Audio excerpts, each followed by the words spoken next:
मुसळधार पावसामुळे पुण्याची दाणादाण उपमुख्यमंत्री अजित पवारांकडून पूरस्थितीची आढावा। अनेक भागांमध्ये रेस्क्यू ऑपरेशन सुरू तर काही भागातील पाणी ओसरलं। कोल्हापूरला पुन्हा पुराचा धोका। राधानगरी धरण 100% भरलं तर पंचगंगेत पाण्याचा विसर्ग सुरू असल्यानं पंचगंगेनं गाठली धोक्याची पातळी। मुंबईसह उपनगरांमध्ये मुसळधार पाऊस सुरू। पावसामुळे रेल्वे वाहतूक धीम्या गतीनं तर मुंबईसह उपनगरातील अनेक भागात वाहतूक कोंडी। ठाण्यात रात्रभर मुसळधार पाऊस। पावसामुळे घरांमध्ये नाल्याचं पाणी तर ठाण्यातील शाळांना सुट्टी जाहीर।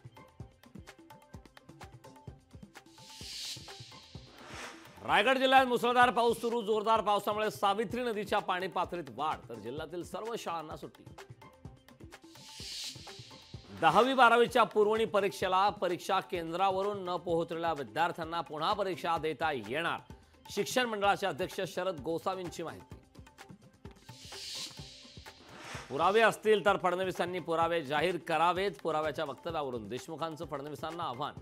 तर वेळ आल्यावर आपणच पुरावे सादर करणार असल्याचंही देशमुखांचं स्पष्टीकरण। केंद्राने बिहारला पूरस्थितीसाठी 18,000 कोटी दिले, मात्र महाराष्ट्रातील पूरस्थिती केंद्राला दिसत नाही का? संजय राऊतांचा केंद्राला सवाल। फोन टॅप करण्याची भारतीय जनता पक्षाची संस्कृती। राऊतांचा भाजपवर हल्लाबोल तर राज्याचं राजकारण फडणवीस आणि त्यांच्या टोळीमुळे बिघडलं असल्याचा राऊतांचा आरोप।